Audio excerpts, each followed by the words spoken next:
श्री राम राम रामेति रमे रामे मनोरमे सहस्रनाम तत्तुल्यम राम नाम वरानने।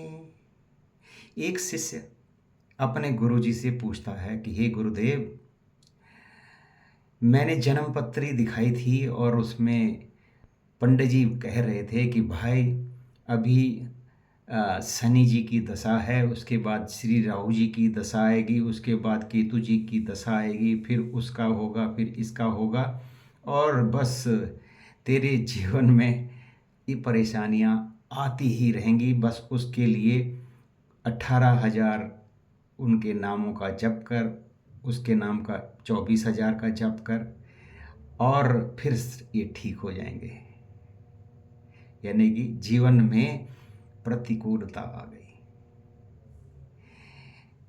गुरुजी कहते हैं कि हे प्रियवर, जब मनुष्य के जीवन में अनुकूलता आती है, यानी कि वो प्रॉस्पेरिटी उसके जीवन में आती है, धन दौलत, बड़े बड़े महल चौबारे और बहुत कुछ उसके जीवन में आता है, तो क्या होता है, वो आनंदित होकर जो नहीं खाना चाहिए था वो भी खाता है, जो नहीं पीना चाहिए था वो भी पीता है, जो नहीं देखना था वो भी देखता है, और अपने जीवन में पापों की गठरी भरना प्रारंभ कर देता है।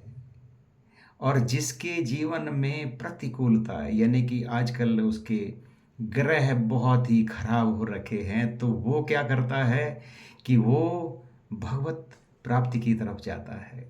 कभी गौशाला में चला जाएगा, कभी वृद्धाश्रम में चला जाएगा, कभी जो है किसी गरीब की मदद करने के लिए चला जाएगा, और उसके कारण उसके जीवन में पुण्यों की प्राप्ति होनी शुरू हो जाती है, और उसकी आदत बन जाती है पुण्यों की खेती करने की, और वो खेती लगातार बढ़ती जाती है।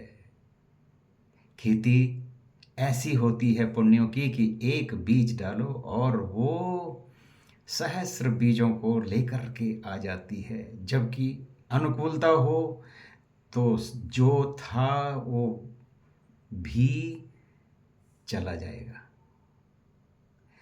तो गुरु कहते हैं कि इतने सारे जो ग्रह आप कह रहे हैं कि अब उसकी दशा, अब उसकी दशा, उससे अच्छा तो एक काम कर, जो हमेशा सत्य है और परम सत्य है, वो है श्री राम का नाम।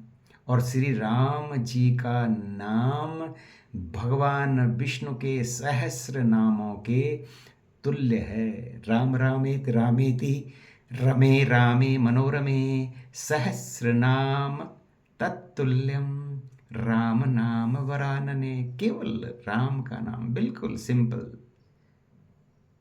आखिरी में जब मनुष्य इस धरती को छोड़कर जाता है तो सब पुकारते हैं कि राम नाम ही सत्य है।